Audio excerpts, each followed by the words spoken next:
여러분 안녕하십니까. 치우침 없는 시사 정치와이드입니다. 일파만파로 퍼지고 있는 김남국 의원의 코인 투자 논란. 그런데 국회 상임위 때도 코인 투자를 한 정황이 드러나 민주당이 감찰에 들어간 상황입니다. 자, 한동훈 장관은 사흘째 참여연대와 설전 중이고 조국 전 장관은 당 안팎에서 출마설이 여전하죠. 셀럽 반열에 오른 전현직 법무장관 과연 총선에 나설 것인가 관심이 집중되고 있습니다. 자, 이 주제는요 잠시 후에 다뤄보도록 하고요. 오늘 첫 순서는 미니 인터뷰인데요. 일본과의 과거사 해법 중에 하나인 한일 미래 파트너십 기금 이와 관련해 지난 12일 일본에서 우리 정경련과 일본 게이단넨의 기자회견이 있었습니다. 이 회견에 참여하신 김병준 정경련 회장 직무대행 오늘 이 자리에 모셨습니다. 안녕하세요. 네, 안녕하십니까. 예. 자, 일본에 뭐 며칠 안 됐네요. 뭐 갔다 오셨는데 그 상황부터 좀 질문 좀 드리겠습니다. 강제징용 문제 해법에 포함된 한일 미래 파트너십 기금 이런 이름입니다.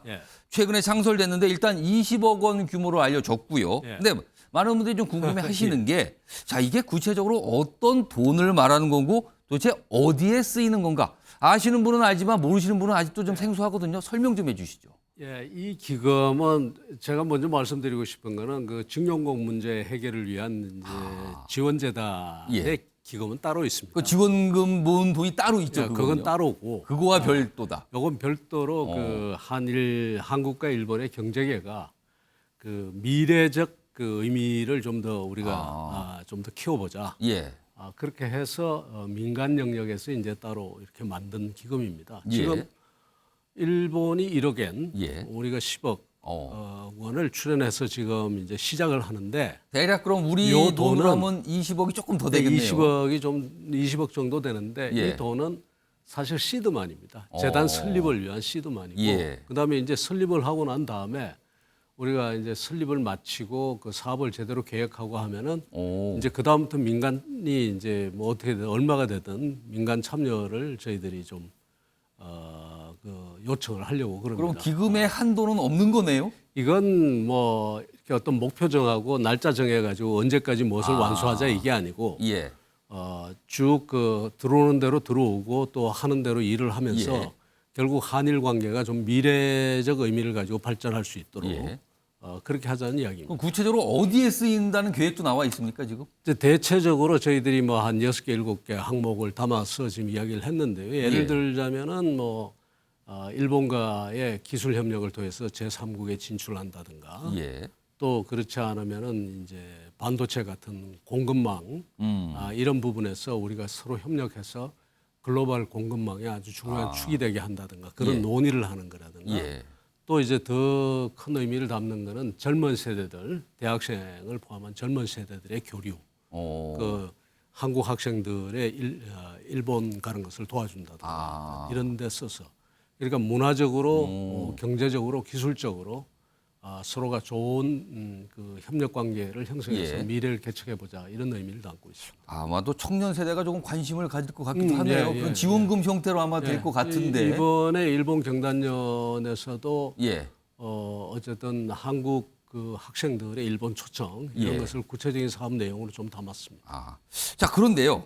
일본에서도 아마 이 관련 질문을 좀 받으신 걸로 제가 알고 있는데 일본 점검기업은 현재로서는 이 기금 참여 안 하고 있잖아요, 지금요. 근데 사실 좀 많은 분들이 말씀하시는데 이런 기업들도 일본 정부 구체적으로 말씀드리면 뭐 일본 제철이나 미쓰비시 중공업 뭐 이런 정도인데 이런 기업도 좀 참여를 해주면 기금의 취지가 더 좋아지지 않겠는가 뭐 이런 기대를 하시는 분도 있던데 이거 어떻게 좀 보십니까? 좋아질 수도 있고 또 아니면 그 반대작용이 일어날 수도 있습니다. 이게 그러면 말하자면 일종의 보상 차원에서 들어가는 건가 뭐 이렇게 돼버리면은 일본 기업들의 참여나 한국 기업들의 참여도 좀 오히려 더 소극적으로 다른 기업들이 주주할 수도 있다 이 말씀인가요? 그러니까 오히려 그런 의미를 그 묻지 말고 그냥 오로지 미래적 의미에서 그 미쓰비시나 뭐 일본 제철에도 다 열려 있습니다.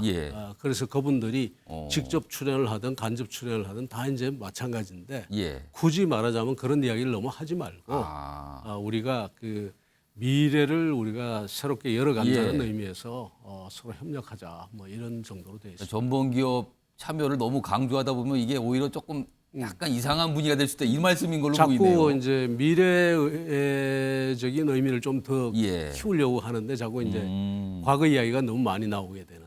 알겠습니다. 그러다 보면 출연하는 쪽도 자꾸 그쪽을 예. 생각해서 이게 마치 말하자면 자기는 그런 잘못을 안 했는데 우리도 마치 그런 예. 그 보상하는데 아, 그 참여함으로써 마치 자기들이 전범이 된 것처럼 느낄 수도 있지 않습니까? 그러니까 요건 그래서 이게 분리되어 있는 겁니다. 알겠습니다. 그쪽 논의를 위한 예, 지원 기금 따로 있고 요것은 또 다른 미래 알겠습니다. 파트너십 기금입니다. 아까 말씀드렸지만 지금 이 한일 미래 파트너십 기금이라는 거는요.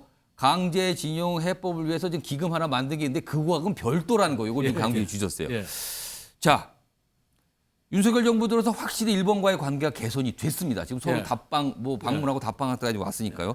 이거 훈풍이라고 볼 수 있는데 이 훈풍이 우리 경제에 미칠 영향 어떻게 좀 전망하십니까?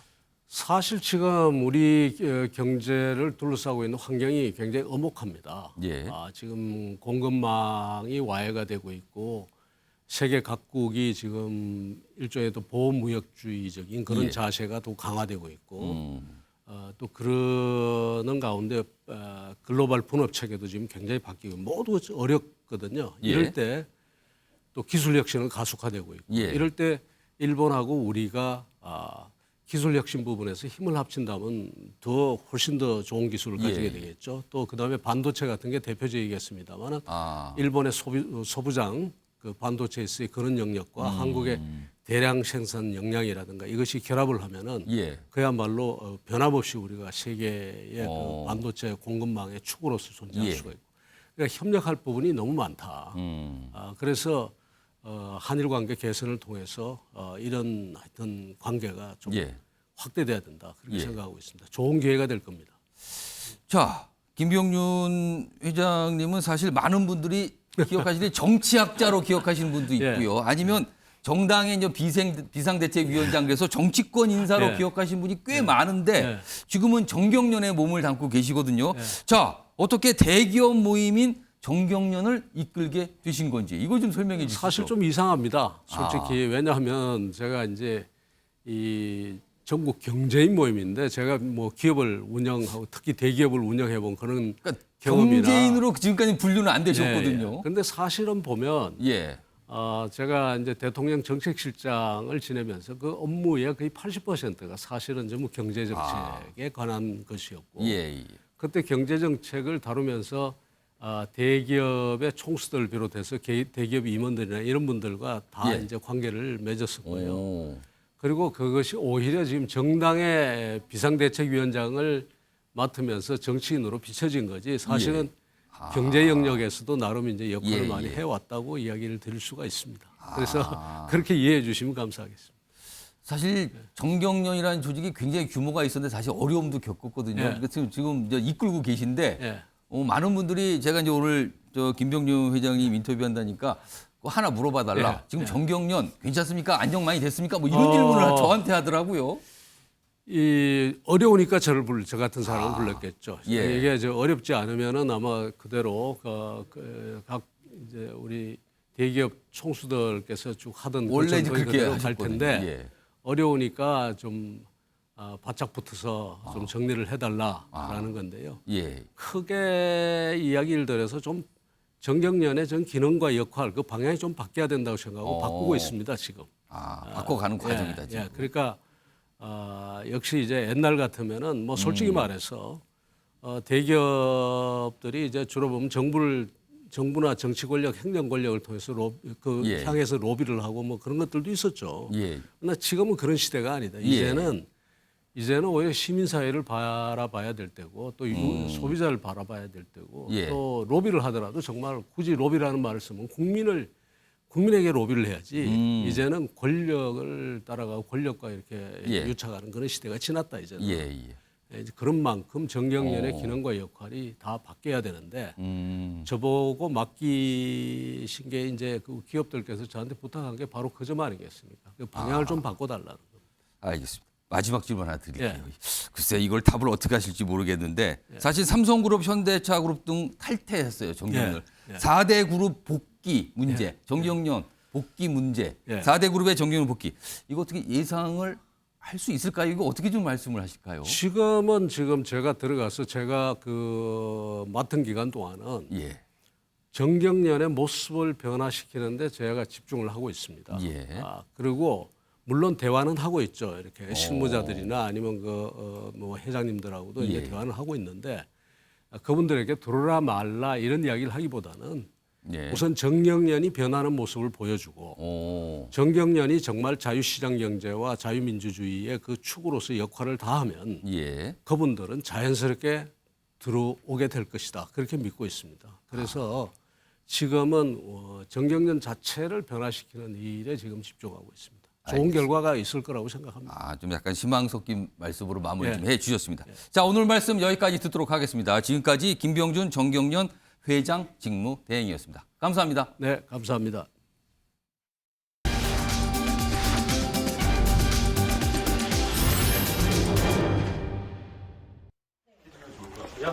네, 인상조사로 그리고 그 부분에 대한 입장은 저희가 정리해가지고 거래 내역 뭐 이런 것들을 보는데 저희도 확인이 지금 안 돼가지고 지갑 주소 거래되는 거를 지금 공개된 거잖아요. 그래서 그걸 지금 보고 있어요. 의원님 뭐 지금 네. 계속 위믹스 코인 처음에 뭐 좀 어디서 이게 좀 나왔냐 뭐 뇌물 아니냐 이렇게까지도 좀 여당에서 얘기를 하던데 제가 누차 예. 그 누차 여러 차례 설명을 드렸잖아요. 네. 자금 출처와 관련된 부분 네. 그리고 이게 만약에 어떤 외부에서 들어온 거다라고 하면 네. 현금이 뭉치돈으로 ATM이나 창구를 통해서 들어와야 되고 가상화폐 지갑 주소로 외부에서 들어와야 되는데 그 디파짓에서 디파이라고 해서 예치해서 이자 들어온 그 분배된 것 말고는 없어요. 네. 그래서 제가 처음부터 아주 명확하게 이건 문제가 없다. 근데 문제가 없는데 이것을 법원에서 영장을 2번이나 기각한 것을 일부러 지금 어떤 특정 언론하고 저는 수사기관이라고 의심을 하고 있는데 거기서 흘려가지고 네. 마치 엄청나게 뭐가 있는 것처럼 풀리고 있어서 그 부분에 대해서 명확하게 말씀을 드린 거예요. 그래서 그 하늘에서 떨어진 돈, 굴러 들어온 돈도 하나도 없다라고 말씀드린 거고 그래서 공개하면 모든 게 투명해질 거라고. 네. 그래서 진상조사를 제가 직접 요청한 거. 그럼 이 상임위 이해충돌 관련해서 입장을 내신다는 거예요? 아니 지금 그러니까 원래 진상조사단에 네. 이렇게 일임을 한 상황이어서 일체 여러 가지 이야기를 안 하고 있었는데요. 지금 뭐 여러 가지 터무니없는 말도 안 되는 이야기가 나오고 있어서 그런 부분에 대한 설명이 좀 필요할 것 같아서 조금 드리겠습니다. 네, 감사합니다. 감사합니다. 범죄 혐의가 있다고 봐서 제공한 건가요? 기본적으로 저희가 분석할 때는 세 가지 가장 기본적인 케이스들이 있습니다. 그 세 가지가 자금 불법 세탁, 재산, 불법, 잠깐요. 네. 불법 재산, 자금 세탁 행위, 공중 협박, 자금 조달 행위 이 중에 해당이 돼야 되는 거 아닌가요? 그런 사안들에 대해서 형사 사건에 관련성이 있을 경우에 저희가 의심 거래로 해당을 해서 보고 정보를 제공하게 되어 있습니다. 자, 방금 보셨던 김남국의 영상이요. MBN 단독으로 촬영한 건데요. 가장 최근 몇 시간 안 된 모습이었습니다. 본인이 막 설명을 하고 있죠. 자, 첫 번째 이슈 제목으로 확인해 보겠습니다. 갈수록 무럭무럭 코인 투자 의혹.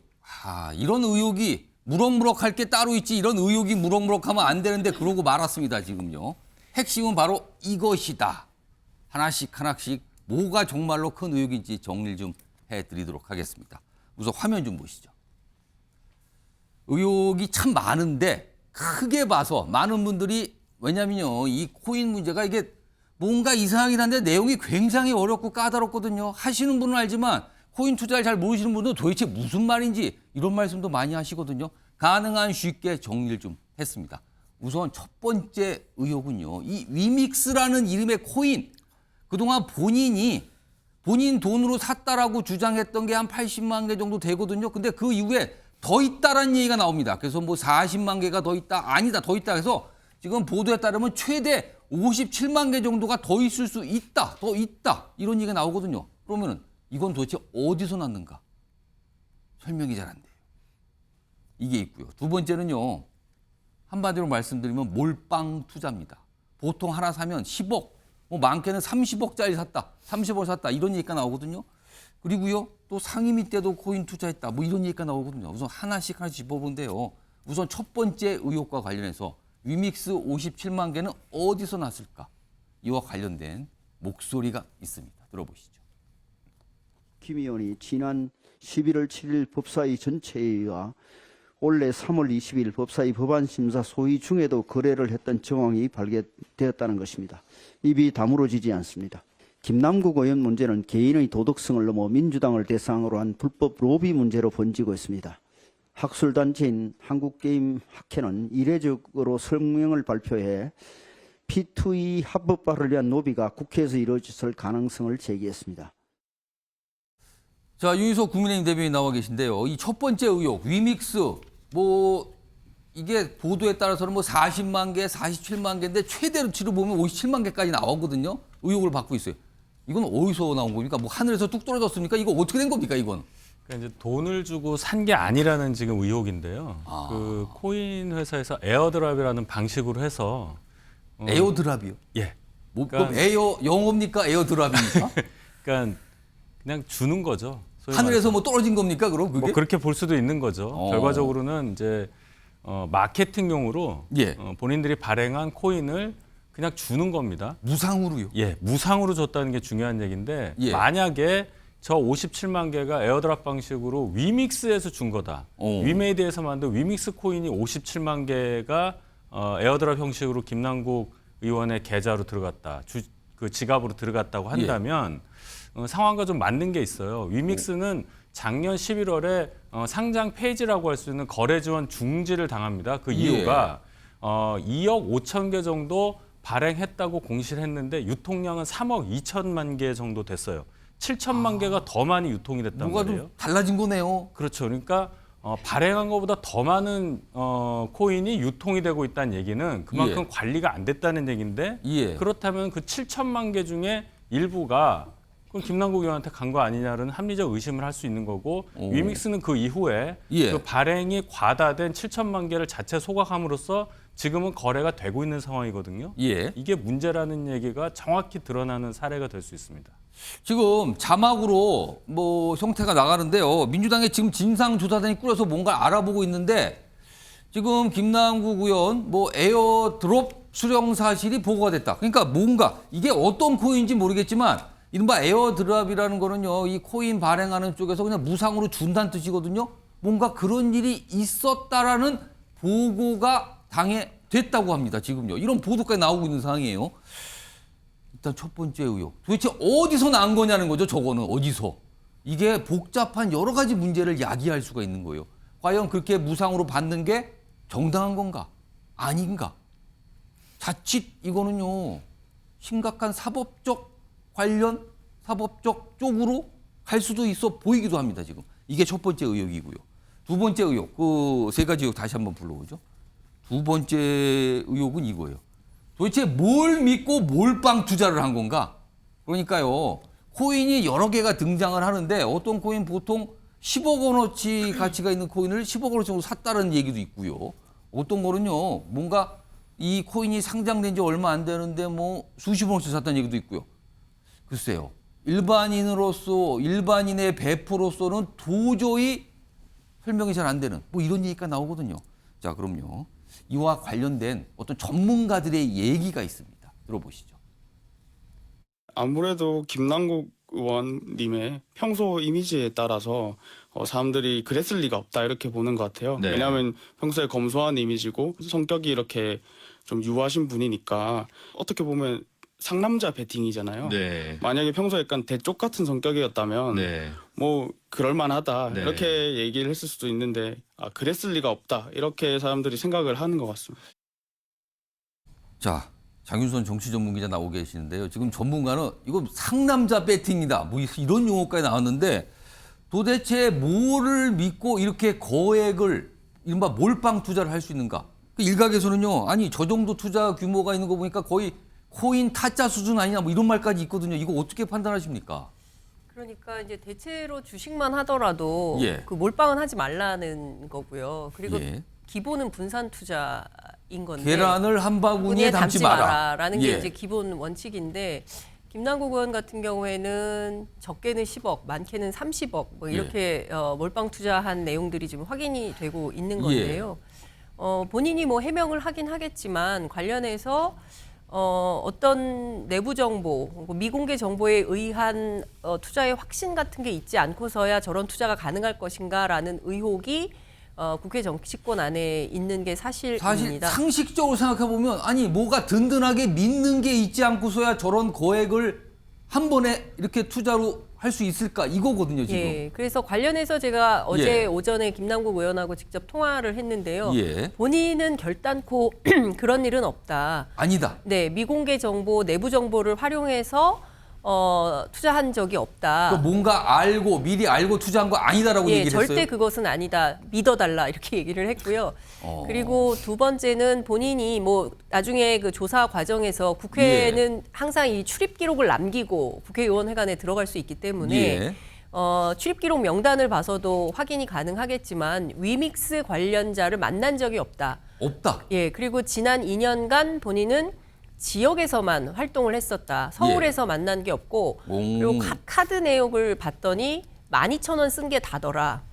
이렇게 얘기를 했습니다. 그러니까 실제로 서울 국회에서 혹은 그 주변에서 위믹스 관계자를 통해서 내부 정보를 받고 그 내부 정보를 기반으로 해서 투자했다라는 것은 언론의 억측이지 본인이 아니다. 네, 아니다라고 근데 이 몰빵 투자는 어떻게 설명이 강변했습니다. 될까요? 그럼? 그 몰빵 투자와 관련해서는 위믹스라는 회사가 잡코인이라고 비판을 많이 하는데 그것은 예. 코인을 잘 몰라서 하는 얘기고 그러니까 주식으로 치자면 이제 상장사 정도의 대기업이고 여러 그 게임을 개발한 큰 예. 회사이기 때문에 신뢰했기 때문에 투자한 거다라고 설명을 근데 했습니다. 거래가 정지됐었잖아요. 그러니까요. 그래서 관련해서 질문을 했더니 예. 관련해서는 본인이 당에 소명을 하겠다라는 입장을 밝혔습니다. 혹시 전화 통화하시면서 에어드랍 질문 좀 하셨어요? 그때는 에어드랍을 몰랐어요. 그 에어드랍이 그거 안 오늘 물어보셨구나, 그거는요. 예, 오늘 예. 나온 얘기고요. 저는 어제 오전 8시 05분에 통화를 했기 때문에 어제 상황에서 제가 알 수 있는 정보, 그다음에 어제 오후에 저녁에 터져나온 뉴스들 그리고 오늘 오전에 터져나온 예. 뉴스들에 대해서 사실은 민주당 내부 그리고 지지자들 사이에서 굉장히 경악할 만한 소식이다 이런 반응이 나오고 있습니다. 에어드랍 얘기 나오는데 아무튼 하늘에서 뭐 영어 표현도 딱 그러네요. 하늘에서 뭐가 뚝 떨어졌다. 이른바 코인 발행하는 기업이나 그쪽에서 무상으로 제공한 코인 뭐 이걸 말하는 거거든요. 근데 무상의 이유는 여러 가지가 있겠죠. 그러니까 여기에서 의혹이 생기는 겁니다. 자, 의혹 세 번째 것 화면 좀 볼까요? 세 번째 의혹은 이겁니다. 이게 사실은요. 이게 합법이냐 불법이냐를 떠나서 이게 참으로 큰 논란입니다. 현직 국회의원입니다. 그것도 제1당 거대 야당의 국회의원이었습니다. 그런데 알고 보니까 청문회 때도 상임위 때도 코인 투자를 했다라는 정황이 알려지고 있는 거예요. 이게 지금 도대체 왜 그러냐 이거죠. 왜? 자, 그럼요. 이와 관련해서요. 당내에서도 그렇고요. 당 밖에서도 그렇고요. 여러 가지 지적들이 좀 있습니다. 들어보시죠. 상임위가 돌아가는 중간에 단타를 쳤다면 그건 국가 이익을 우선으로 하지도 않았고 직무를 성실히 수행한 거하고는 거리가 좀 많이 멀다고 보여지죠. 네. 주식 단타하는 거 이거 여기 빠지면은 자기 직무 못한다. 완전히 그러니까 돈 넣고 돈 먹기식 투전판이에요. 근데 거기에 10억 가까이는 묻었다. 올라가면 막 올라가니까 엔돌핀 돋아가지고 흥분될 거고 떨어지면 걱정돼가지고 낙담이 될 거고. 예. 그건 직무 수행이 제대로 될 리가 없죠. 원래 돈이 많던 사람은 잘합니다. 돈을 안 보고 잘 하는데 네. 김남국 의원 같은 경우는 이제 재산 공개 내역을 보면 뭐 많아야 10억 정도였잖아요. 근데 이런 사람들이 갑자기 재산이 10배가 불어나고 뭐 하루에도 막 1억 뭐 5천만 원이 왔다 갔다 하는 상황이면 사실 폰을 손에서 놓기 힘들죠. 전문가 얘기는 아니 하루에도 막 1억, 5억씩 뭐 왔다 갔다 하면 이걸 손에 놓겠는가 하루 종일 보고 있다 뭐 이런 취지의 설명이었어요 전문가의. 자, 김현정 민주당 평택을 지역위원장 나와 계신데요. 사실은 이 사안이 알려지면서 가장 논란이 되는 부분으로 떠올랐어요 지금. 그런데 민주당 이재명 대표가 윤리 감찰을 긴급 지시했다 이게 좀 알려졌거든요.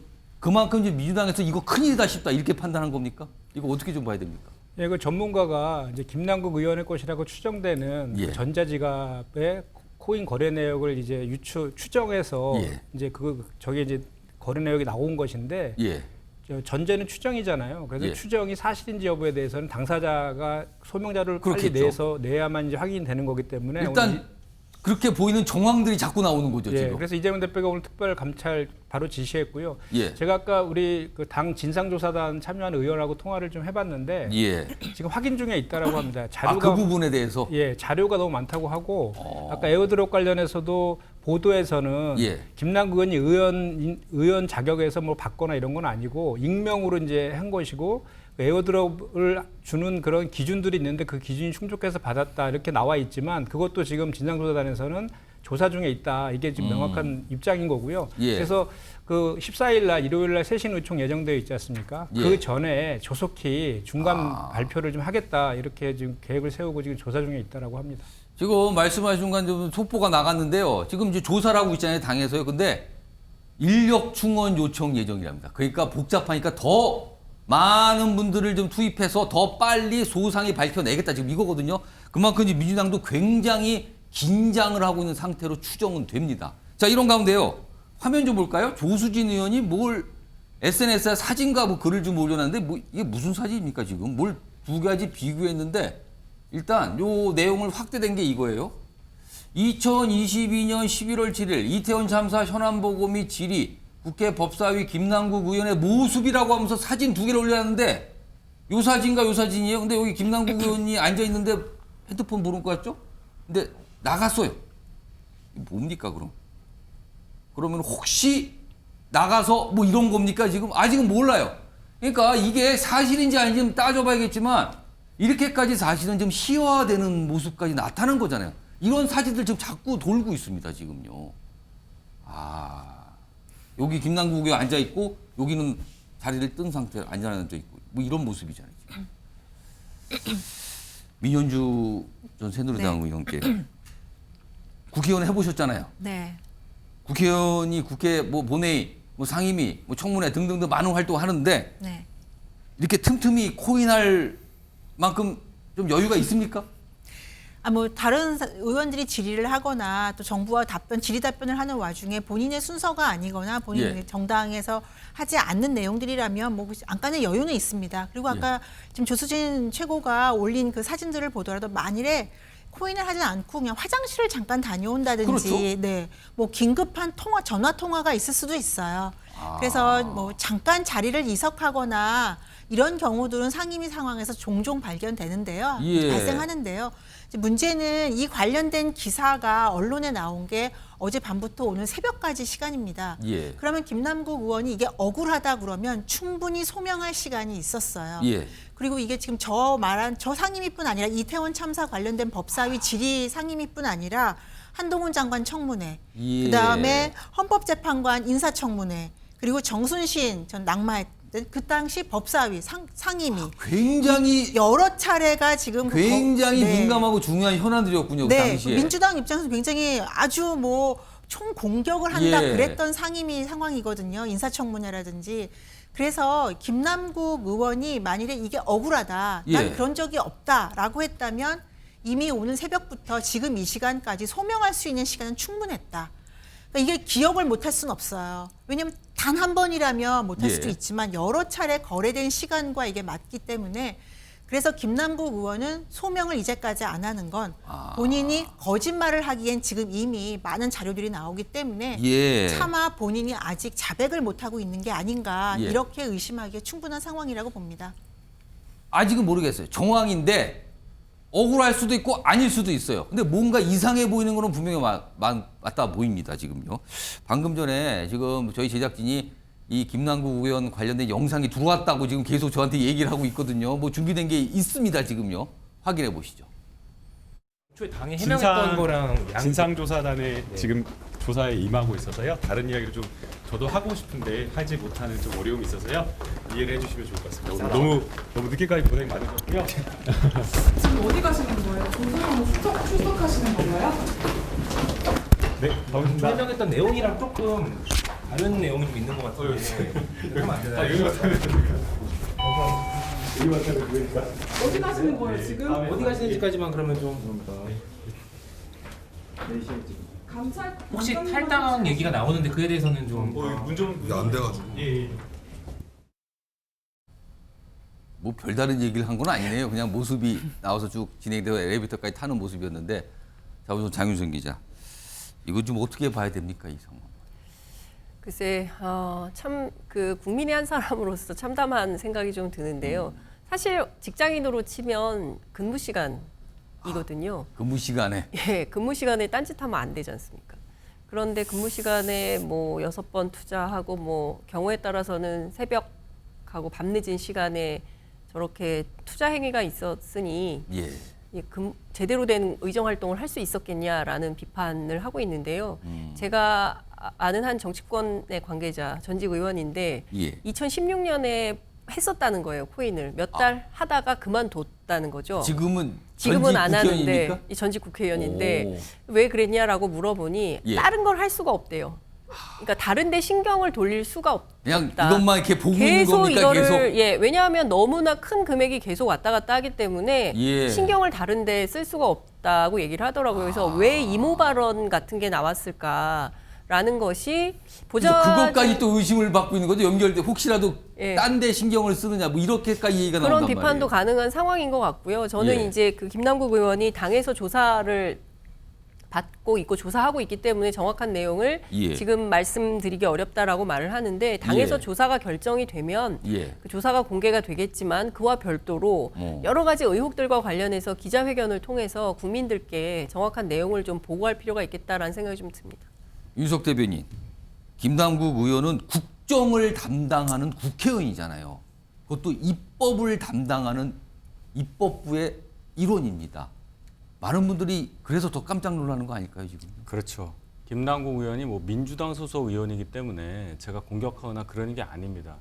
국회의원이 국회에서 이 질의를 하고 심의를 하고 이런 의정 활동 중에 개인적인 투자 활동에 몰두하고 있었다는 게 지금 영상으로도 거의 확인이 됐다고 봐야 되는데 예. 그렇다면 이것은 어떤 뭐 민주당의 위기, 김남국 의원 개인의 위기 이거보다 정치권 정체가 이 공멸할 수 있는 그런 위기라고 저는 생각을 합니다. 국민들께서 그러면 김남국 의원만 그랬겠느냐? 다른 사람들은 투자 아니더라도 다 국회 분위기가 그럴 것이다. 이렇게 생각해도 할 말이 없는 거예요. 따라서 이 사안은 여야가 서로의 어떤 정치적 이익을 얻기 위해서 공격하고 방어하고 이런 차원보다는 예. 정치권 전체가 국민들로부터 신뢰를 다시 얻을 수 있는 방안이 뭔가 예. 이 부분에 대해서 더 집중해서 생각해야 될 그러한 사안이라고 저는 아주 엄중하게 봅니다. 자, 그럼 지금 말씀을 잘 하셨는데 국회 전체의 어떤 신뢰 문제가 지금 달려있기 때문에 이건 제대로 처리해야 된다 했거든요. 그래서 지금 국회 내에서 국회 소속원인 어떤 의원분들 내에서 의견들이 나온 게 하나가 자, 이참에 국회의원들 전체 대상으로 코인 혹시 갖고 있는지 갖고 있다면 얼마나 갖고 있는지 한번 조사해 봅시다. 전수조사 얘기가 나옵니다, 지금요. 자, 그렇다면 네 분께 지금 질문 좀 드릴게요. 앞에 OX 팻말 보이시죠? 이걸 들으시고요. 민현주 전 의원님은 질문도 안 드리는데 바로 그냥 뭘 골라주시네요. 질문 드릴게요, 지금. 바로 꽂아주세요. 자, 국회의원 대상 코인 전수조사 당장 실시해야 된다. 찬성하시면 O, 아니다. 이건 좀 문제가 있다. 반대하시면 X를 걸어주세요. 전원 O네요.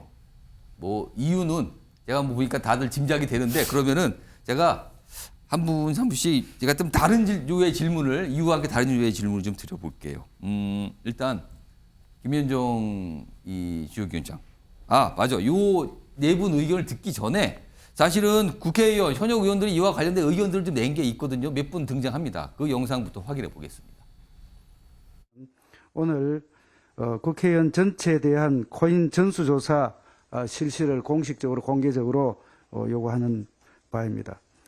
국가 이익을 우선으로 하며 직무를 양심에 따라서 성실히 수행할 것이라고 국회의원 선서를 한 우리 국회의원들입니다. 그럼에도 불구하고 국민적 의혹 해소와 또 국회의원의 윤리의식을 더 높이는 계기로 삼기 위해서 전수조사를 다시 한번 요청하는 바입니다. 뭐 전수조사 하는데 저희들이 반대하는 게 아니고 자칫하면은 김남국 의원 코인 그 문제를 그 희석시키는 수단으로 변질될 우려가 있기 때문에 저희들이 이야기하는 거지 그 전수조사를 저희 당이 반대할 이유가 있습니까? 그렇잖아요. 그러니까 일단은 김남국 의원 그 이 의혹을 먼저 규명하는 것이 우선이다 이런 입장입니다.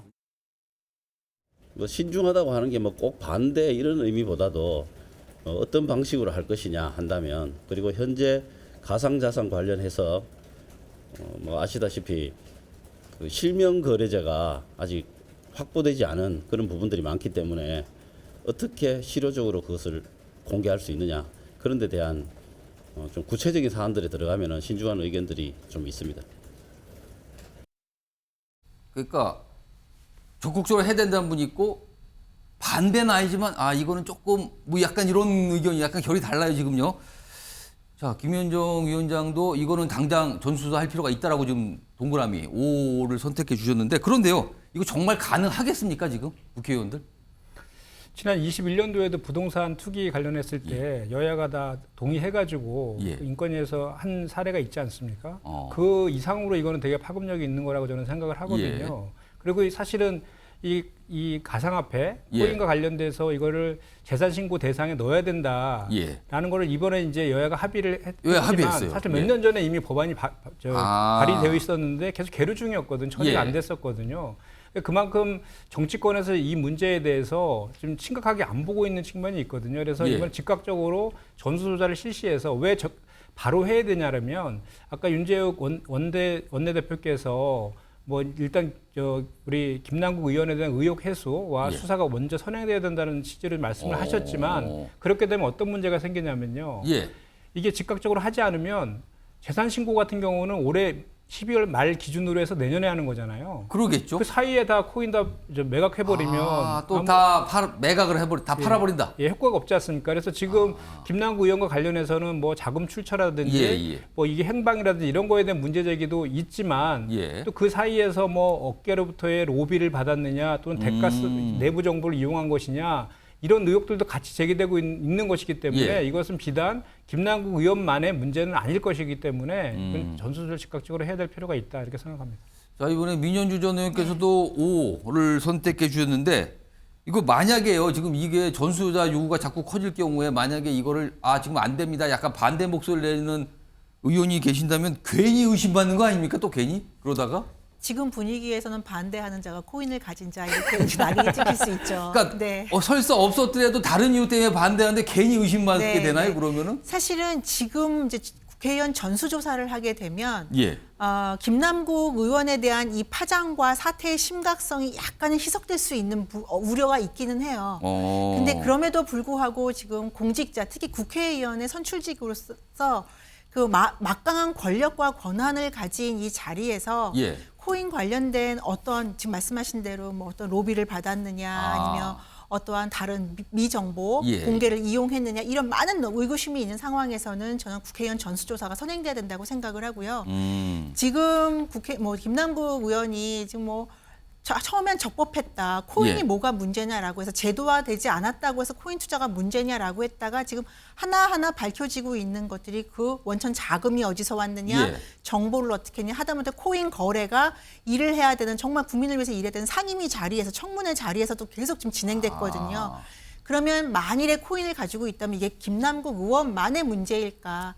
혹시 국회의원 300명 중에 코인을 가지고 있는 분들이 비슷한 행태를 보이지 않았는가라는 국민들의 의구심이 분명히 있을 겁니다. 그래서 이런 것들을 미리 차단하고 명명백백하게 밝히기 위해서라도 지금 투명하게 조사하고 밝히는 것이 맞다고 생각합니다. 혹시 여기 나오신 패널 네 분은 코인 안 갖고 계신가요? 없습니다. 없으신 것 같네요. 다 네 분 다. 장윤선 기자.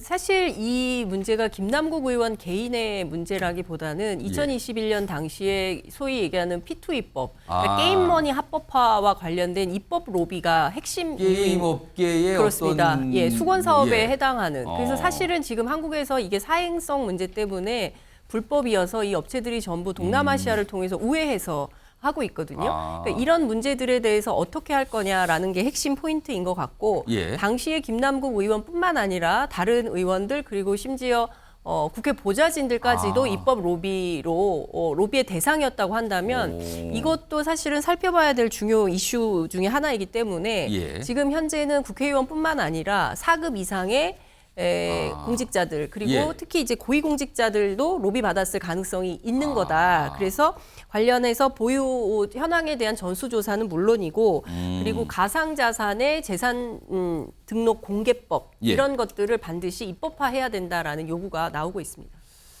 알겠습니다. 일단 네 분이 모두 당장 조사해야 됩니다. 이 의견 주셨어요. 일단 다 팻말 내려주시고요. 다음 관련된 주제도 하나 더 있는데 뭐냐면요. 지지율입니다. 이게 벌써 시간이 꽤 됐어요. 이게 흘러간 지가. 그러니까 아무래도 민주당이 타격을 입은 것 같아요. 특히 2030 청년 세대의 시선이 곱지 않은 게 오늘 확인이 됐습니다. 바로 이 지지율 보시면요. 오늘 나온 한국갤럽 이 정당 지지율 조사 중에 연령별 지지율이에요. 연령별 각 정당을 어떻게 보고 있는지. 우선 20대죠? 이게 한 주 전에는요. 민주당이 31, 국민의힘이 24인데 오늘 나온 거는요. 민주당 19입니다. 19. 12%포인트 떨어졌어요. 오차범위 이런 걸 감안해도 이거는 분명히 엄청난 하락입니다. 그리고요. 30대 역시 뚝 떨어졌습니다. 반면에 국민의힘은 큰 차이를 보이지 않고 있거든요. 확실히 이 상황이 민주당에 큰 타격을 줬다라고 해석을 할 수밖에 없는 겁니다. 지금요. 자, 이와 관련해서요. 민주당의 청년 인사들이 오늘 좀 목소리를 좀 냈습니다. 그 영상 확인해 보겠습니다. 청년 정치인을 자청했던 김남국 국회의원의 가상화폐 몰빵 투자는 수많은 청년들에게 박탈감을 느끼게 했습니다. 앞에서는 가난함을 강조하고 뒤에서는 막대한 시세 차익을 챙기는 위선적 행태를 근절해야 합니다. 일치하지 않는 상황이 계속해서 발생하고 있기 때문에 국민적인 의혹이 커지고 있는 상황입니다. 그렇기 때문에 만약 지금 언론 보도에서 나오고 있는 내용들이 전부 다 사실이라면 의원직 사퇴까지도 할 수 있다고 생각합니다.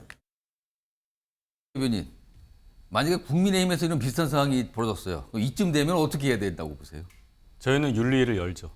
열어서.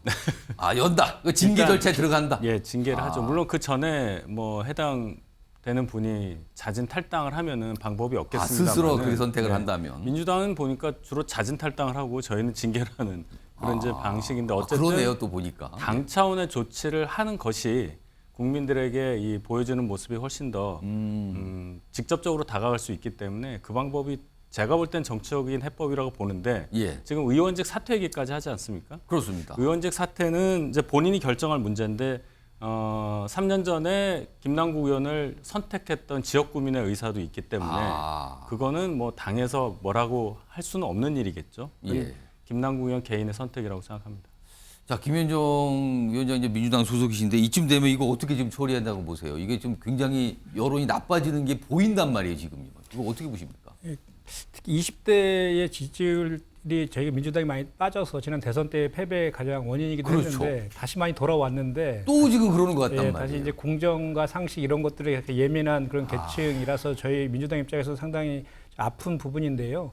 사실 21년도에 보면 그 당시에 코인 투자가 막 열풍이 불었었잖아요. 예. 그때 보면 뭐 코인의 종목은 1, 200개밖에 안 되는데 코로나19 때문에 시중에 유동성이 많이 풀려서 수십조가 막 그 코인 투자에 막 들어갔었잖아요. 그래서 막 뭐 보통 한 7, 8배, 많게는 막 20배까지 막 폭등했던 그런 과정 속에서 돈을 많이 번 사람도 있지만 또 반대로 또 폭락을 했잖아요.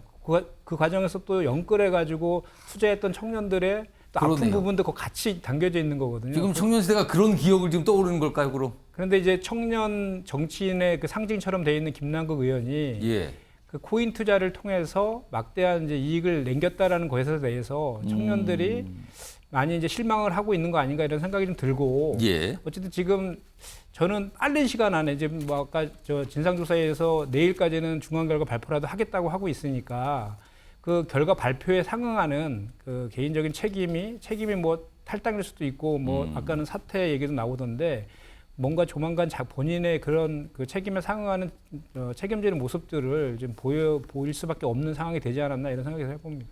장윤선 기사 어제 통화하셨다 그러잖아요. 네. 지금 오늘 저녁에 혹시 통화를 하실지 모르겠는데 이쯤 되면은 김남국 의원 좀 어떻게 해야 된다고 보십니까? 이 사태가 좀 심각해 보이는데. 지금. 당 내부에서는 여러 의견들이 있는데요. 일단 윤석열 정부 1년 평가가 완전히 다 묻혔다라는 것에 대해서 그 당 내부가 특히 지도부 안에서도 이제 불편한 얘기들이 나오고 있는데 그럼 관련해서 어떤 길이 있냐 세 가지 생각을 하는 것 같습니다. 첫 번째는 출당 조처가 있고요. 두 번째는 개인이 알아서 탈당하는 문제가 있고 그리고 또 하나는 불출마 선언 얘기가 나옵니다. 아, 총선 관련해서? 예. 다음 총선에 국회의원직을 계속 유지하는 것이 옳으냐와 관련해서 논의가 있는 걸로 알고 있는데요. 예. 이 세 가지 길 가운데서 어떤 선택이 나올지는 지켜봐야 될 것 같습니다. 근데 선택 안 하고 시간 끌면 또 막 악화되고 막 그러는 거 아닙니까 지금? 통상 그런데 지금 과거에 보면. 중요한 포인트는 민주당 내부가 지지율로도 확인이 되지만 예. 특히 다른 것은 몰라도 뭐 민주당이 늘 주장해 왔던 그 신뢰, 도덕성 뭐 이런 것에 상당히 큰 뭔가 상처가 난 상황이기 때문에요. 예. 다른 것은 몰라도 소위 이제 뭐 내로남불, 위선 뭐 이런 거에 대한 비판이 굉장히 많지 않았습니까? 근데 그런 차원에서 또 다른 형태의 김남국 의원 사태가 터진 거기 때문에 민주당 내부는 이 문제와 관련해서 매우 아프게 생각을 하고 있고요. 예. 조기에 정리하지 않으면 안 된다라는 판단을 하고 있고 제가 취재한 몇몇 의원들은 육두 문자까지 쓰면서 이 사태를 매우 심각하게 보고 있습니다. 당내에서도 너무 분위기가 안 좋고. 네, 험악합니다. 민현준 전 의원님은 경쟁 정당 상황이지만 국회의원 해보셨잖아요. 이쯤 되면 어떻게 됩니까 이거? 일단 자진 탈당을 하고 예. 관련된 조사 받는 게 김남국 의원이 소속된 정당을 위해서도 본인을 뽑아준 지역구 주민을 위해서도 저는 합당한 도리라고 생각해요. 왜냐하면 이제 말씀하신 안 중에 하나가 다음 총선 불출마라는 예. 이야기를 하는데요.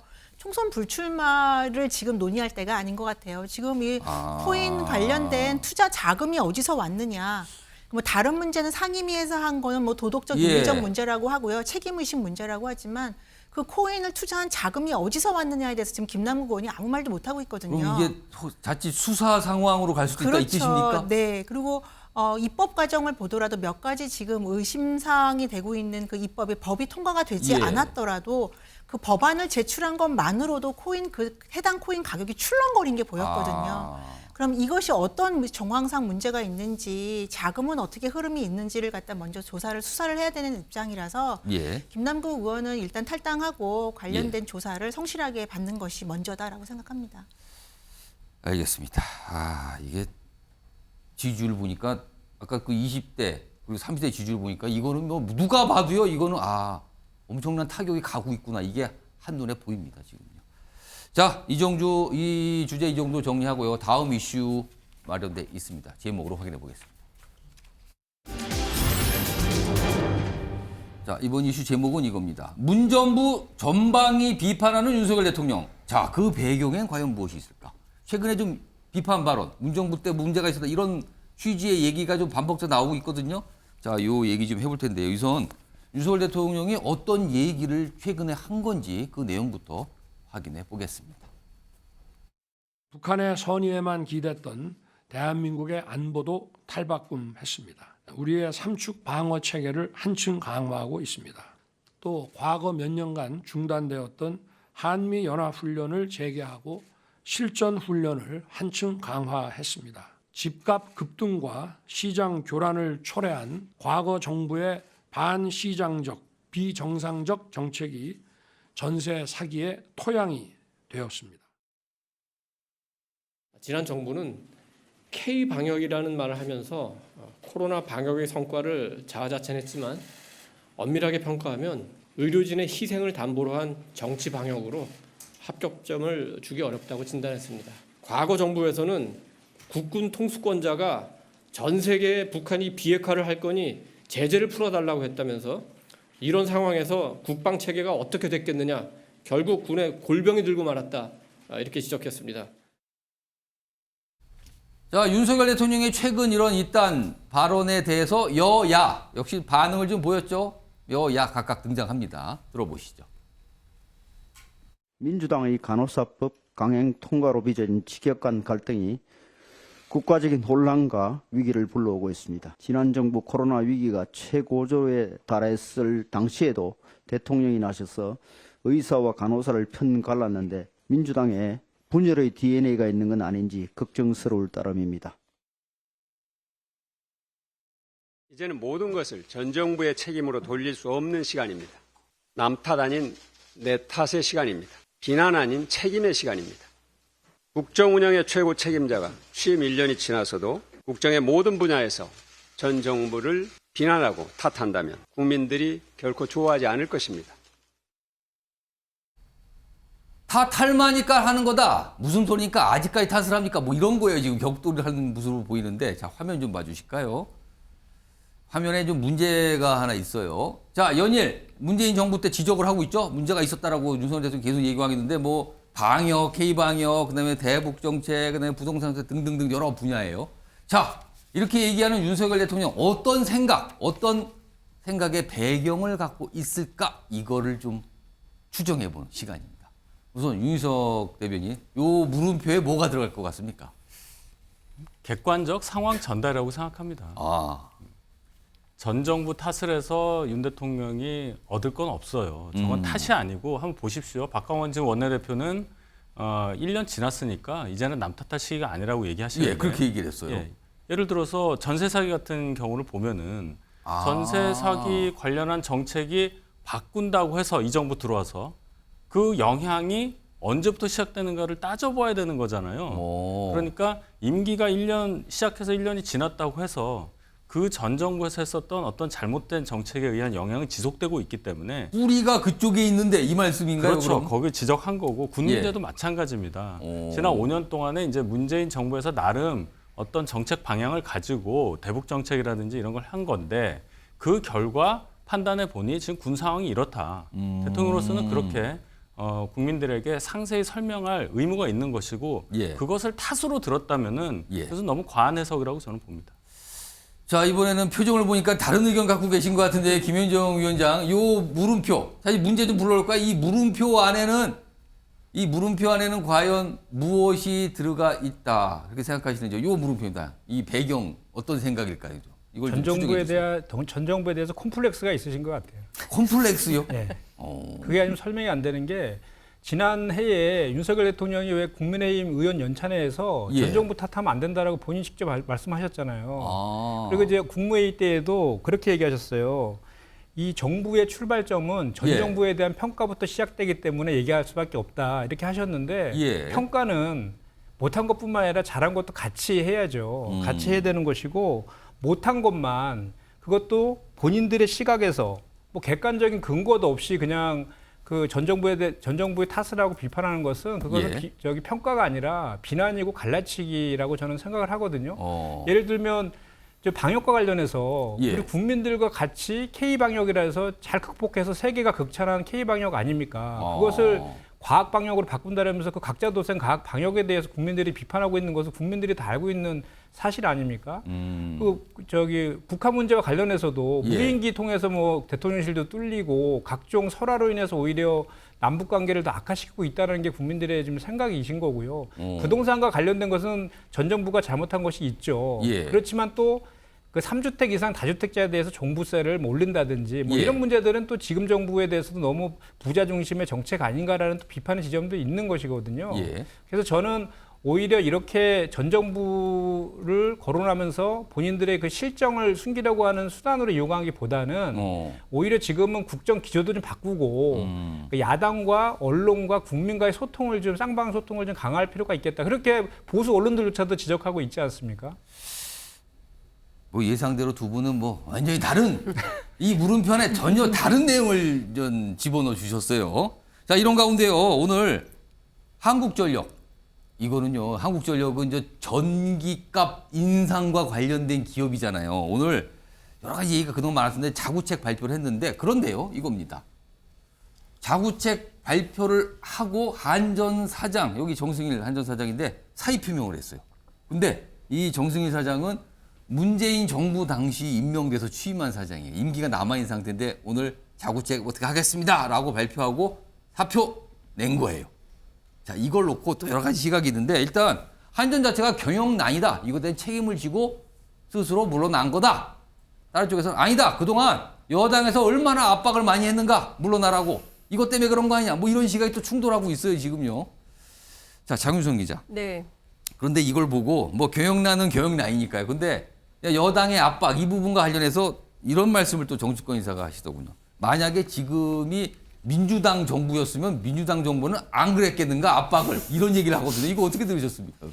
저는 그럴 수 있다고 생각합니다. 아. 그러니까 그 어느 정부나 그 정권을 잡으면 언론도 내 입맛대로 그리고 정부 부처도 내 입맛대로 이렇게 공기업 이런 예, 경우. 특히 공기업 같은 경우는 이제 정부 지분이 있기 때문에 예. 당연히 그렇게 하고 싶은 유혹이 있다. 그것은 진보 정권이든 보수 정권이든 막론하고 누구도 권력을 잡으면 뭐 그게 뭐 인간의 심리인 것 같다. 이제 이런 얘기를 하는 정치권 관계자 예. 얘기를 들은 적이 있는데요. 관련해서 정승일 사장도 문재인 정부 때 임명됐던 분이고 한전의 부채 문제라든가 뭐 앞서 말씀하신 대로 예. 태양광 비리 등등의 이슈가 예, 예. 있으니 또 얼마 전에 또 산업부 2차관을 또 교체하기도 했거든요. 그렇습니다. 예, 이런 등등의 상황을 봤을 때 본인이 물러나고 또 이 정부의 칼라에 맞는 분이 와서 새롭게 정책을 하면 뭐 그것도 나쁘지 않겠다라는 판단 속에서 스스로 물러난 게 아닌가 싶습니다. 민윤주 전 의원은 어떻게 보세요, 이거? 저는 뭐 관련해서 지금 앞으로 한전 대상으로 했던 많은 조사라든지 그러니까 국감사라든지 그다음에 적자 문제 관련해서 어떻게 극복할 것인가 이 대안 마련에서 한전 사장 그 정 사장이 스스로 한계를 느끼고 물러난 것이 아닌가라고 생각이 드는데요. 뭐 이미 언론 보도에 많이 나왔지만 한전 지금 적자가 32조에 달하고 있지 않습니까? 뭐 어마어마합니다, 지금요. 네, 그래서 지금 전기세를 올려서라도 이걸 어떻게 해야 되느냐. 뭐 여기 뭐 건물 매각한다고 했지만 이걸로 지금 될 수 있는 상황이 예. 아니거든요. 그리고 지금 중요한 게 뭐냐면 한전에서는 한전 직원들이 지난 문재인 정부 때 태양광 관련해서 직원들이 직접 투자를 했다. 예, 이런 의혹을 지금 받고 있어요. 그래서 작년부터 감사를 하고 있고 예. 조만간 이제 감사 결과가 발표될 것으로 이제 보이는데 예. 이거 관련해서도 사실 정 사장의 책임이 없느냐 이 문제에 대해서도 아마 스스로 고민을 한 것 같고요. 또 하나는 이제 문재인 대통령의 공약 사항이었는데요. 예. 한국에너지공대도 감사를 받고 있습니다. 지금 한전공대가 있죠. 네네. 그 한전공대도 한전의 이 어마어마한 적자 상황에서 1,500억 이상의 지금 투자가 들어가고 있는 상황이에요. 돈이 그렇게 들어가나요? 네. 그리고 뭐 교원에 대한 급여 수준이라든지 이런 예, 부분이 기존의 대학들과 비교해서 굉장히 눈에 띈다라는 많은 지적들을 받고 있거든요. 그러니까 이런 모든 종합적인 감사나 의혹 속에서 예. 아마 한전 사장이 이제는 그만 물러날 때가 아닌가라는 아마 스스로의 판단이 있지 않았나 싶습니다. 공기업 사장은 참 이 정부가 이제 교체될 때마다 얘기가 나오긴 해요. 근데 역시나 뭐 그랬는데 오늘 이런 일이 좀 있어서 소개해드렸습니다. 자, 다음 주제는요. 두 명의 인물이 등장을 하는데 이분들은 글쎄요. 뭐라고 부를까요? 일각에서는 이분들은 이쯤 되면 셀럽 아니냐 뭐 이렇게 평가도 하시더군요. 주제 보겠습니다. 이 두 분이군요. 이 두 분. 한동훈 출마설 대 조국 출마설. 지금 다 나오죠? 각각? 근데 만약에 이 두 인물이 실제로 총선에서 격돌한다면 이거는 엄청난 상상입니다. 만약에 둘이 총선에서 맞붙게 된다면 총선은 어떻게 되는 건가? 뭐 이런 거예요, 지금요. 자, 그럼요. 두 인물의 최근 모습 영상으로 담았습니다. 보시죠. 제가 최근에 송파구 쪽을 가본 적이 없습니다. 말씀드리는 것처럼 지금 나오는 얘기들은 저와는 전혀 무관한 건데 저도 좀 신기한 게 보통 이게 그런 얘기가 나오는 게 뭔가 비슷한 근거가 있어서 얘기 나오는 경우가 많을 거라고 생각했는데 근데 정치권은 그러지가 않네요. 네, 제가 송파 쪽이라는 말 그렇게 구체적으로 말이 나오는 거에 대해서 저도 참 이거 신기하다 이런 생각을 해봤습니다. 전주 출마는 제가 처음 들어본 얘기고요. 여전히 지금 재판을 받고 있는 상황 아니겠습니까? 제가 이제 교수로 대학으로 돌아갈 수도 없을 것 같고, 뭐 민정수석 비서관, 뭐 장관 이건 다 이제 끝이 났고, 그래서 아까 자연인 조국으로서 뭘 할 것인가에 대해서는 지금으로서는 말씀드리기가 좀 곤란하지 않나 하는 생각하고 있습니다. 자, 전현직 법무장관들이죠. 두 인물 모두 총선 출마설을 정치권에서 굉장히 짙게 얘기하고 있습니다. 그런데 막상 당사자 들어보셨죠? 당사자들은 아니죠. 약간 이런 분위기로 자꾸 얘기를 하고 있단 말이에요. 그러나 확실하게 안 나간다는 얘기는 안 합니다, 또. 그러니까 자꾸 나옵니다, 지금. 자, 다음 화면 좀 보겠습니다. 여기 이거예요. 일축했지만 여전한 출마설 왜일까? 뭐 이런 거잖아요. 말하는 거 보면 확실히 아니라고 얘기는 안 하거든요, 지금. 그래서 조국 전 장관은 서울 관악갑 출마설이 나와요, 관악갑. 최근에 주소지를 일로 옮겼다 그러죠? 원래 서초인가요? 강남 쪽 살았었는데 아마 뭐 어떤 상황이 좀 있어서 관악으로 이사를 갔다 그러죠? 그러니까 여기 출마인가? 뭐 이런 얘기예요. 근데 말씀드리기 곤란. 한때 뭐 전주 얘기도 잠깐 나왔는데 그것도 뭐 약간 애매하게 얘기했죠. 한동훈 장관은요, 2군데나 되네요. 일단 송파, 강남갑. 이 정치 시사 눈여겨보신 분은 강남갑 하면 떠오르는 인물 있잖아요. 태영호 최고위원, 전 최고위원. 일루요? 뭐 이런 얘기가 나와요, 출마설이. 근데 전혀 무관한 얘기다. 특히 송파 관련해서 이런 얘기를 했습니다. 얘기 좀 해보죠. 장윤선 기자. 네. 그럼에도 불구하고 최근에 두 인물의 모습을 보면 각자 몫을 뭔가 키우는 것 같단 말이에요. 아무리 봐도. 이거 진짜 총선 출마하고 관련이 없다고 봐야 됩니까?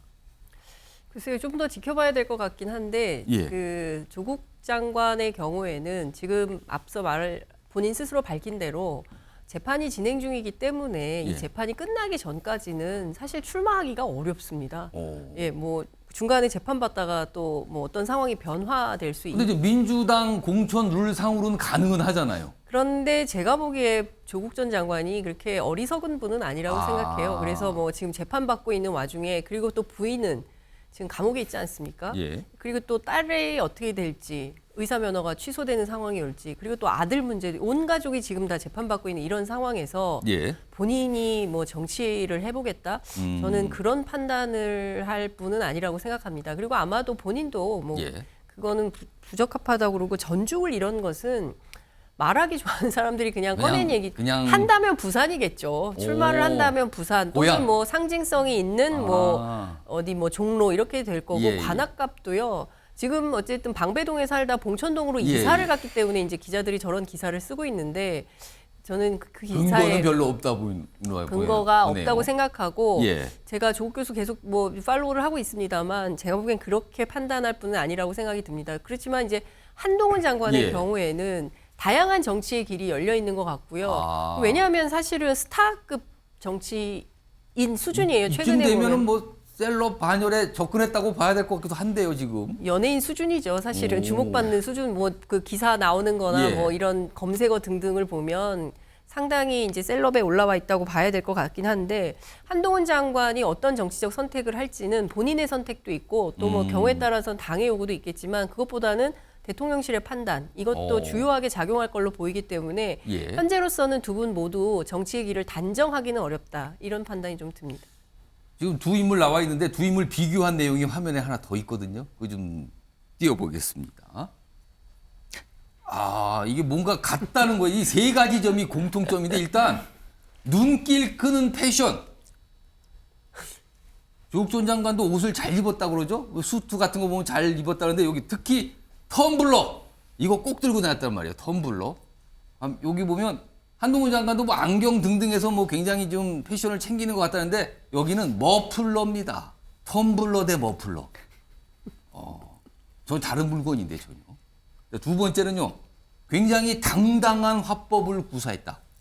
아, 조국 전 장관이 민정수석 시절이나 장관 시절에 보면 굉장히 당당하고 자신감 있는 뭔가 설명과 화법을 구사했다. 한동훈 장관 뭐 대단하죠. 그 당당 자신 그 자신감 화법은 이것도 공통점. 그리고 마지막으로 정권의 2인자 아니냐.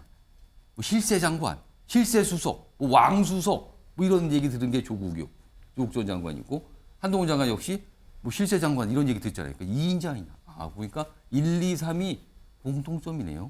자, 그럼요. 상상을 막 크게 좀 해서요. 윤석 대변인께.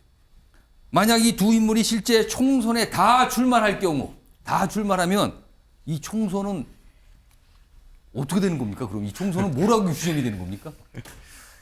만약에 두 분이 예. 뭐 지역구는 다를 수 있겠으나 출마를 한다 다음 총선에 어떻게 되는 겁니까 이게? 그러면 실질적인 선대위원장 격이 되겠죠.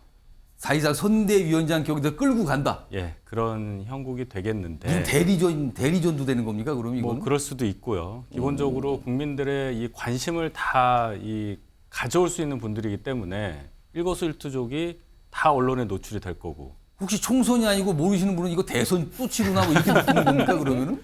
뭐 대선까지야 이제 먼 얘기고요. 예.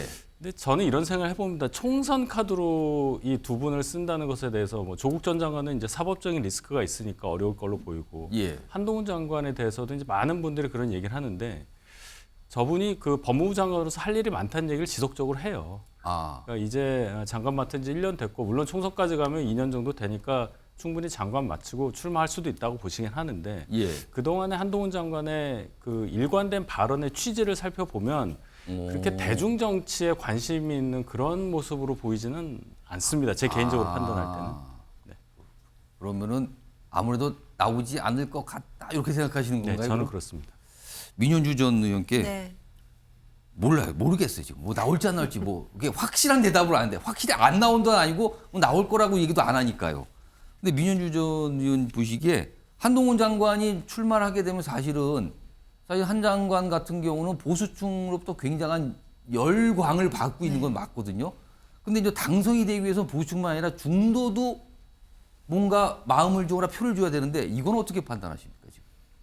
그 중도도 어떤 생각을 가지고 있는 중도냐에 따라서 호우도는 달라질 것 같아요. 그러니까 한동훈 장관이 지금 이건 굉장히 직선적인 화법을 하고 그리고 본인이 생각하는 바 그리고 대중이 듣고 싶어하는 답보다는 본인이 생각하는 바 그리고 옳고 그름에 대해서 분명한 방향성을 제시하는 발언들을 하고 있거든요. 그러니까 이런 것들을 굉장히 선호하는 대중들이 있는가 하면 이런 것들에 대해서 그다지 선호하지 않는 대중들도 있고 중도들도 있다고 생각을 해요. 그래서 한동훈 장관은 제가 볼 때는 총선을 겨냥해서 뭔가 내 정치적인 역량, 몸값을 올리겠다라고 하는 지금 그런 법무부 장관으로서의 행보라기보다는 내가 이 윤석열 정부에서 해야 할 일을 먼저 하고 나서 거기에 대한 평가에 따라서 그 이후의 행보를 정하지 않을까. 그래서 뭐 많은 원로들도 그렇게 말씀하시지만 한동훈 장관이 만일에 총선에 나갈 생각이라면 민주당 의원들과 더 좋게 지내면서요. 약간 좋은 게 좋은 거. 그리고 민주당 의원들과 각을 세우기보다는 굉장히 우호적인 그런 제스처를 많이 취할 텐데 아닌 거에 대해서는 굉장히 딱 선을 긋거든요. 이런 걸 본다면 제가 봤을 때 한동훈 장관의 머릿속에는 총선은 아직은 없는 게 아닌가. 그리고 한동훈 장관의 총선을 나가느냐 아니냐는 사실은 대통령실과 그 내년 초쯤에 내년 초에 국민들이 어떤 호응을 보내느냐에 따라 결정될 것이기 때문에 한 장관은 지금 마음속에 총선은 없는 것 같습니다. 마음속에 아직은 없다. 근데 방점이 없다 할까요? 아직은일까요? 그건 모르겠네요. 아직은 없는 것 같아요. 네. 자, 그럼 조국 전 장관 얘기도 짧게 좀 해보죠. 오늘 정성호 의원이 조국 전 장관 총선 출마설에 대해서 한마디를 한 게 있어요. 그 내용 좀 확인해 보겠습니다. 제가 보기엔 선거가 어떤 본인 그 개인의 명예 회복을 하는 뭐 그런 과정은 아니지 않습니까? 그렇기 때문에 일단 조 장관은 제가 보기엔 재판 중에 있지 않습니까? 그렇기 때문에 재판 중이기 때문에 일단 재판에 집중해갖고 그 재판을 통해서 본인의 명예를 회복하는 게 좀 우선되는 게 아닌가. 김현정 위원장, 조국 전 장관이 정말로 만약에 출마를 하게 된다면 이거는 무슨 명예회복 차원이 되는 겁니까? 아니면 민주당에 또다시 내로남불 치명타가 가는 겁니까? 이거 어떻게 판단하십니까? 그러니까 워낙 셀럽이라서 일거수일투족이 이제 다 국민들의 관심 또 우리 당의 당원들이라든지 또 우리 지지층의 관심 대단히 있는 건 사실인데 얼마 전에 특별당규 바뀌면서 하급심에서 유죄 판결을 받더라도 재판 중에도 출마할 수 있는 그렇습니다. 길이 이제 열리면서 이것이 이제 사실은 그 뒤에 중대한 비가 포괄적으로 있어서 그것도 포함된 것인데 어쨌든 그 문구가 빠진 것 때문에 이런 또 그 논란에 더 증폭된 측면이 있는데 사실 조국 전 장관이 출마하면 우리 민주당의 지지층들은 대단히 결집도 높아질 거예요. 근데 반대로 또 선거라는 것이 또 반대 진영이 또 있지 않습니까? 그 반대 진영도 또 그만큼 더 결집하게 하는 또 효과도 있고 결국은 중도층의 이제 표를 누가 더 갖고 가냐가 이제 관건인데 사실 그 전에 이제 공정과 상식 이런 것 때문에 그런 이제 문제들로 지금 재판을 받고 있는 그런 상황이어서 그 파급 효과는 좀 제한적이지 않을까 저는 그렇게 생각합니다. 기다려 보면 압니다. 지금 뭐 여러 가지 있는데 뭐 아직은인지 뭐 없는 건지 그거는 모르겠는데 기다려 보면 뭐 뚜렷하게 이제 모습이 나타나겠죠. 자, 다음 마지막 이슈 제목으로 준비되어 있습니다. 보시죠. 자, 박연순 다큐 논란 뭐 계속되고 있죠. 뭐 각각 주장들이 맞서요. 이거 2차 가해 아닙니다라는 주장. 반면에 지금 집단 망상에 빠져 있는 거다.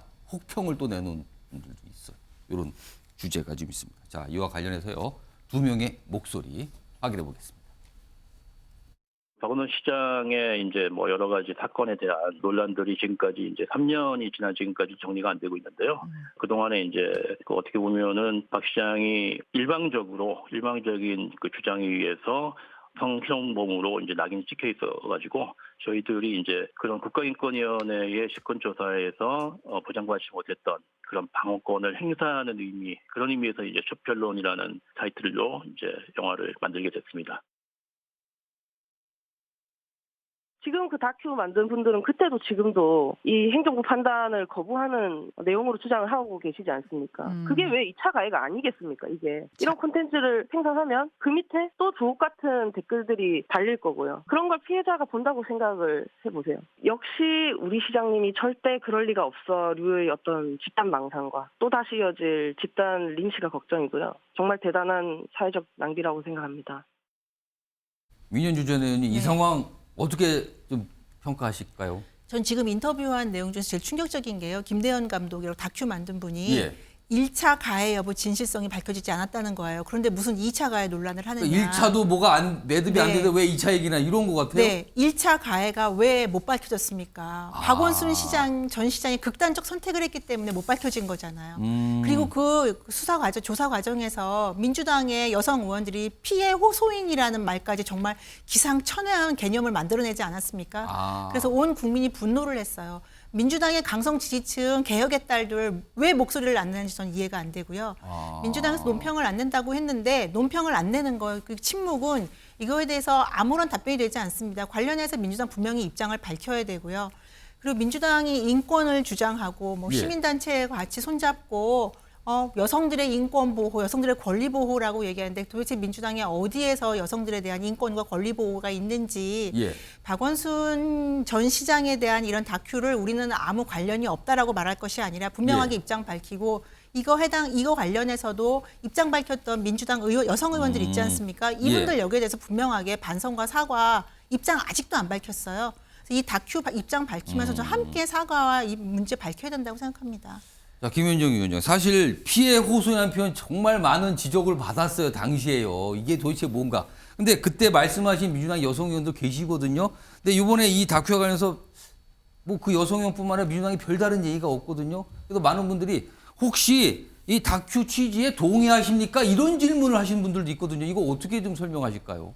그건 전혀 아니고요. 예. 그 당시에 이해찬 당대표 시절 아닙니까? 그때 그 당시에 당에서 그 공식적으로 사과도 했고요. 그거에 대해서 의사 표명됐습니다. 그래서 그 당시에 전 문제 때문에 이제 보궐선거에서 저희가 서울과 부산 선거에서 그 이제 패배했던 그런 아픈 기억도 있고요. 그리고 지금 이제 김대현 감독이 그 이제 본인이 이제 생각으로 이제 그 영화를 만든 이유를 설명하는 그런 과정이고 과정에서 한 얘기고 이미 인권위에서 성추행이 맞다라고 한 거에 대해서 이제 유족들이 소송을 건 거에서 1심에서도 지금 패소한 그런 상황 아닙니까? 그런 상황에서 민주당의 입장은 이미 지난번에 밝혔기 때문에 뭐 굳이 모든 과거의 아픈 그런 곳에 대해서 모든 걸 논평하지는 않지 않습니까? 국민의힘도 그건 마찬가지고. 혹시 논평하는 게 좀 불편하거나 그런 건 아닙니까, 당이 쪽? 아니, 굳이 기존의 당의 입장은 정해서 발표했기 때문에 따로 논평할 필요성은 못 느꼈다고 보는 것이 맞을 것 같습니다.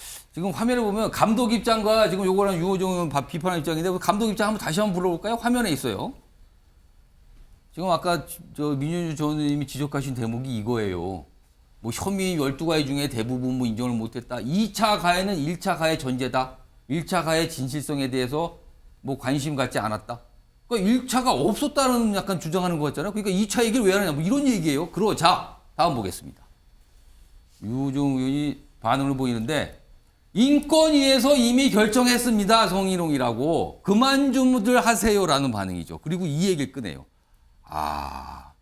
추모하고 예술하는 거 다 좋은데 인간이 되셨으면 좋겠다.